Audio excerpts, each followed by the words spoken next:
fie cu voi.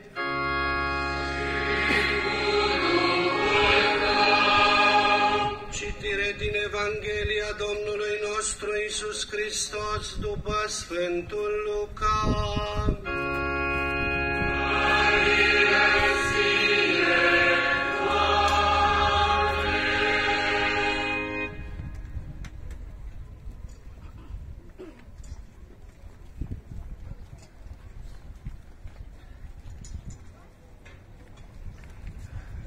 În zilele acelea, ridicându-se, Maria s-a dus în grabă către ținutul muntos, într-o cetate a lui Iuda.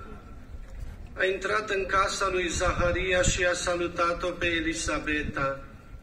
Când a auzit Elisabeta salutul Mariei, a tresăltat copilul în sânul ei, iar Elisabeta a fost umplută de Duhul Sfânt și a strigat cu glas puternic: Binecuvântată ești tu între femei și binecuvântat este rodul sânului tău.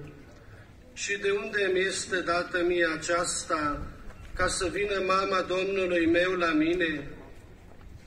Iată, când a ajuns glasul salutului tău la urechile mele, a tresăltat de bucurie copilul în sânul meu.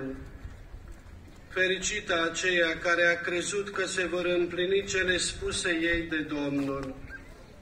Maria a spus: Sufletul meu îl preamărește pe Domnul și Duhul meu tresaltă de bucurie în Dumnezeu Mântuitorul meu, căci a privit la smerenia slujitoarei sale.